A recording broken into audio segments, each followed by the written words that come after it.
Assalamualaikum warahmatullahi wabarakatuh. Perkenalkan, nama saya Wisnu Widya Pradana dari Universitas Dian Nusantara dengan NIM 411231088, jurusan Teknik Informatika semester 6. Di sini saya akan mempresentasikan hasil pengerjaan UTS mata kuliah Analitik dan Visualisasi Data yang diampu oleh Bapak Irfan Nurdiansyah. Sesuai dengan instruksi di soal, kita diperintahkan untuk membangun dashboard menggunakan Laravel untuk mengelola dataset penjualan yang berjumlah 300 data yang memiliki kondisi yang kurang atau tidak baik atau biasa disebut dirty data. Tahapan pengerjaan yang saya lakukan mencakup data understanding, cleaning, transformation, hingga visualisasi dan ekspor data sesuai yang ada di soal. Bagian pertama yaitu data understanding. Ya, di sini. Ini untuk tahap pertama yaitu data understanding. Dalam soal kita harus menjelaskan struktur dataset yang digunakan. Nah, dataset ini yang saya gunakan ini terdiri dari 6 kolom, yaitu tanggal, produk, kategori, jumlah, harga, dan yang terakhir total. Penjelasan makna data ini cukup penting ya, karena pada dataset asli terdapat banyak sekali dirty data, banyak sekali kesalahan perhitungan pada kolom total, sehingga saya juga harus memahami strukturnya terlebih dahulu untuk sebelum melakukan pengolahan lebih lanjut. Untuk bagian data cleaning, sesuai pada ketentuan soal nomor 2, proses ini wajib dilakukan sebelum tahap analisis. Seluruh logika pembersihan saya implementasikan langsung di dalam file penjualan import PHP agar data yang masuk ke database sudah dalam kondisi yang bersih, sudah bukan lagi dirty data. Kita coba lihat bagian tersebut ya. Oke, ini bagian di data cleaning ya.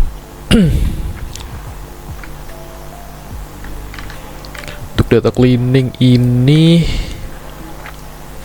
yang pertama ada validasi tanggal. Ini ada pengecekan tanggal.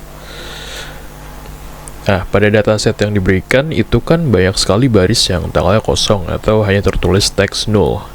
Di sini saya memfilter ini agar hanya tanggal yang valid saja yang masuk ke sistem. Saya juga menyaring tanggal yang itu tuh masa depan gitu, melebihi atau melewati tanggal sekarang. Itu kan nantinya di grafik akan rusak atau tidak sesuai. Jadi data tren mingguannya itu tetap masuk akal seperti itu. Lalu kemudian untuk bagian validasi produk ya. Validasi produk sini ya. Untuk validasi produk ini juga di dataset yang diberikan ada beberapa baris yang tidak memiliki nama produk karena data tersebut tanpa nama produk tidak bisa dianalisis. Jadi baris-baris ini otomatis dilewati. Kemudian yang ketiga, normalisasi teks. Bagian ini. Nah, untuk ini dalam dataset juga ada beberapa penulisan teks yang tidak konsisten ya. Jadi ada yang menggunakan huruf kapital semua dan ada yang kecil semua. Jadi kayak ada misalnya ada elektronik yang uppercase semua, ada elektronik yang lowercase semua. Jadi di sini saya melakukan pembersihan spasi dan menyeragamkan formatnya menjadi capitalize each word agar di grafik nanti kategorinya tidak terduplikasi. Lalu kemudian yang keempat, handling kategori kosong. Nah, ini. Untuk bagian handling kategori kosong ini, ada data yang kategorinya tidak ada atau kosong. Jadi saya membuang ya. Saya tidak membuangnya maksudnya. Jadi saya isi dengan nilai default tidak diketahui agar angka transaksinya tetap bisa kita rekap. Lalu kemudian ada rekalkulasi total. Sini karena di dataset yang diberikan itu banyak hasil kalkulasi total yang tidak sesuai. Nah, jadi ini cukup krusial ya. Banyak sekali kesalahan perhitungan pada kolom total pada dataset yang diberikan, jadi saya menghitung ulang nilai total secara otomatis dengan rumus jumlah dikali harga. Kemudian saya juga menambahkan query safety net untuk memastikan semua angka di database ini akurat. Lalu yang terakhir ada pencegahan duplikasi. Sebentar.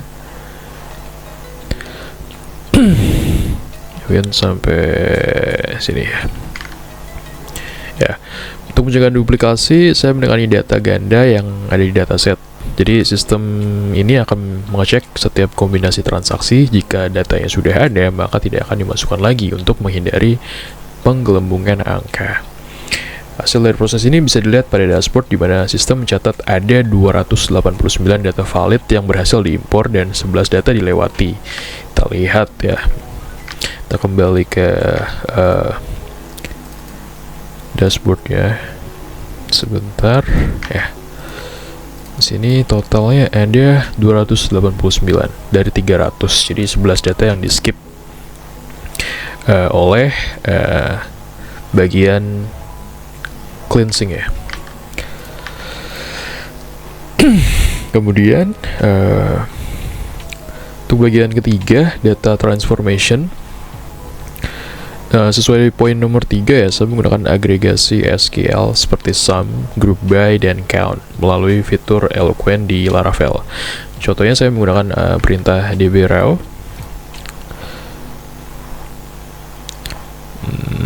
data di dashboard controller. Ya, contohnya saya menggunakan dbraw untuk menghitung total penjualan per kategori dan mengelompokkan tren penjualan mingguan menggunakan fungsi year week agar data yang ditampilkan di grafik menjadi akurat. Ini ada di data year count, jadi dashboard controller. Nah ini ada di sini seperti itu. Kemudian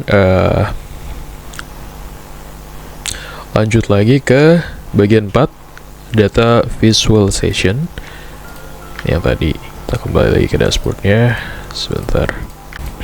Baik, kemudian lanjut ke bagian nomor 4 yaitu data visualization. Untuk visualisasi data, saya menyediakan 4 jenis grafik ya, sesuai apa yang soal UTS-nya minta, sesuai apa yang Pak Irfan minta. Menggunakan library chart.js. Pertama ada line chart di sini untuk tren penjualan mingguan. Kemudian ada pie chart untuk melihat distribusi kategori. Lalu ada bar chart di sini untuk menampilkan top 10, top 10 produk dengan penjualan tertinggi. Kemudian ada bar chart untuk melihat performa kategori setiap bulannya. Nah, dan keempat, dari seluruh grafik ini bersifat dinamis dan mengambil data langsung dari database hasil pembersihan tadi. Lalu bagian kelima ada data analysis dan insight. Ya, ini oke, seperti ini. Nah, ini selanjutnya adalah penyajian insight sesuai poin nomor 7 dalam soal. Di halaman ini saya menampilkan analisis otomatis mengenai produk terlaris dan kategori dengan performa terbaik. Dari hasil analisis ini, saya juga menyertakan rekomendasi strategis seperti fokus stok pada unit laptop karena merupakan kontributor utama dalam total penjualannya. Ini ada di sini. Lalu kemudian bagian terakhir, bagian ke-6 yaitu export data. Sesuai pada soal ya, diminta untuk menggunakan library Math Website, Laravel Excel, dan Doom PDF untuk ekspor data ke Excel dan ke PDF. Ini untuk yang versi PDF-nya kurang lebih seperti ini. Kemudian untuk Excel-nya, sebentar saya switch terlebih dahulu. Nah, ini untuk Excel-nya. Jadi total ada 289 row. Baik, nah ini dia. Ya. Seperti itu. Jadi Kita kembali ke dashboardnya. Oke, baik.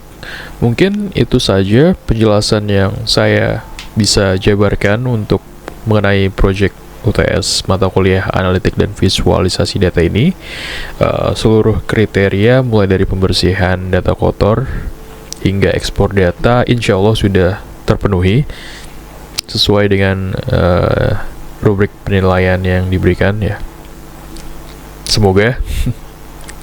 Kemudian semuanya sudah saya siapkan juga dalam folder pengumpulan. Ya mungkin itu saja yang bisa saya jabarkan ya. Kurang lebihnya mohon maaf jika ada kesalahan kata atau kurangan dalam penjelasan, bisa dikoreksi di kolom komentar ya. Terima kasih sebelumnya. Wassalamualaikum warahmatullahi wabarakatuh.